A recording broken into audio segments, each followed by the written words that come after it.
नमस्कार, स्वागत है आपका और न्यूज नेटवर्क में। मैं हूं आपके साथ नेहा। आइए नजर डालते हैं आज की तमाम बड़ी खबरों पर। भारतीय जनता पार्टी के वरिष्ठ नेता और वर्तमान में महाराष्ट्र के राज्यपाल सीपी राधाकृष्णन को एनडीए ने उपराष्ट्रपति का उम्मीदवार घोषित कर दिया है। पार्टी अध्यक्ष जेपी नड्डा ने इसकी औपचारिक घोषणा की है। इसके साथ ही जीतन राम मांझी ने भी एक्स पर पोस्ट करके इस बात की जानकारी दी। राधाकृष्णन 4 दशक से ज्यादा समय से राजनीति और सामाजिक जीवन में सक्रिय रहे हैं और उन्हें तमिलनाडु की राजनीति का सम्मानित चेहरा माना जाता है।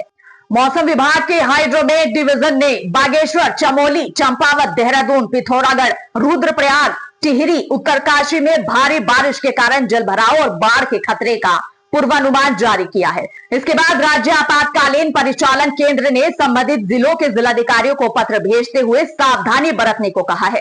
आपराधिक मुकदमों में गवाहों की सुरक्षा के लिए साक्षी संरक्षण योजना लागू करने के लिए पहले से चले आ रहे साक्षी संरक्षण अधिनियम को रद्द करने के लिए कैबिनेट की मंजूरी मिल गई है। इसके लिए सरकार मॉनसून सत्र में उत्तराखंड साक्षी संरक्षण अधिनियम निरसन विधेयक पेश करेगी। विधानसभा में पास होने के बाद नए भारतीय नागरिक सुरक्षा संहिता के प्रावधानों के अनुसार साक्षी संरक्षण योजना लागू किए जाने की तैयारी की जाएगी।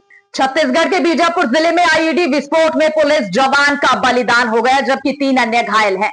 घायल जवानों की हालत फिलहाल खतरे से बाहर है। प्राथमिक उपचार के बाद उन्हें बेहतर इलाज के लिए दूसरे अस्पताल में शिफ्ट किया जा रहा है। जी हां, बीजापुर जिले के राष्ट्रीय उद्यान क्षेत्र में नक्सलियों ने आईईडी बम लगाया था। वरिष्ठ सामाजिक कार्यकर्ता अन्ना हजारे ने पुणे में लगे बैनरों पर निराशा व्यक्त की है। हजारे ने कहा कि मैं जो कर सकता था उसे मैंने कर दिया। अब समय आ गया है कि युवा मेरे काम को आगे बढ़ाए। हजारे ने बैनर पर प्रतिक्रिया देते हुए कहा कि मैंने 10 कानून बनवाए हैं, लेकिन 90 साल के बाद भी यदि लोग मुझसे ये उम्मीद रखते हैं कि मैं उनके सोते रहने के बावजूद सब कुछ करता रहूं, तो ये उम्मीद गलत है। लोकसभा अध्यक्ष ओम बिरला ने एसआईआर और अन्य मुद्दों पर विरोध प्रदर्शन कर रहे विपक्षी सांसदों को कड़ी चेतावनी देते हुए उनसे सरकारी संपत्ति को नुकसान पहुंचाने से बचने का आग्रह किया है।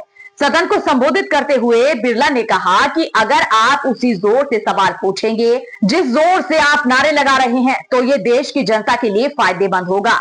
जनता ने आपको सरकारी संपत्ति को नुकसान पहुंचाने के लिए नहीं भेजा है। यूपी सरकार में जल शक्ति मंत्री स्वतंत्र देव सिंह ने सपा अध्यक्ष अखिलेश यादव पर हमला बोलते हुए कहा कि सोशल मीडिया वाले नेता लगातार हार से हताश हैं। कुर्सी खो चुके सपनों के सौदागर जनता को गुमराह करने के लिए चुनाव आयोग पर ही हमला कर रहे हैं। लोकतंत्र की दुहाई देने वाले अखिलेश यादव के दांतदार शासन को अभी तक लोग भूले नहीं हैं। चुनाव आयोग पर विपक्ष के लगातार हमलावर रहने पर भाजपा सांसद जगदंबिका पाल ने राहुल गांधी को निशाने पर ले लिया है।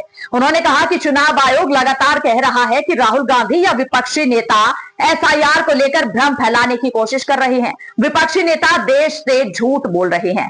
जिस तरह से वे मतदाताओं को गुमराह करने की कोशिश कर रहे हैं, उसके लिए उन्हें या तो सबूत देना चाहिए या फिर माफी मांगनी चाहिए। ज्योतिर्लिंग महाकाल मंदिर आज निकलने वाली राजसी सवारी के साथ श्रावण भाद्रपद मास का समापन हो गया। कल से मंदिर के दर्शन व्यवस्था में बदलाव होगा। भगवान महाकाल सुबह 4 बजे जागेंगे। इसके बाद भस्म आरती होगी। आपको बता दें कि परिसर में सामान्य दर्शनार्थियों का प्रवेश शुरू कर दिया जाएगा। 3 महीने से परिसर के 40 मंदिरों में सामान्य दर्शनार्थियों के प्रवेश पर प्रतिबंध था। साउथ सिनेमा की एनिमेटेड फिल्म महाअवतार नरसिम्हा ने आउट ऑफ द बॉक्स जाकर अपनी कामयाबी से सबको चौंका दिया है। रिलीज के 3 सप्ताह बाद भी भारी तादाद में लोग इस मूवी को देखने के लिए सिनेमा घरों में पहुंच रहे हैं। ये फिल्म इंडिया की एकमात्र ऐसी एनिमेटेड मूवी बन गई है जिसने घरेलू बॉक्स ऑफिस पर 200 करोड़ से ज्यादा का कारोबार कर लिया है।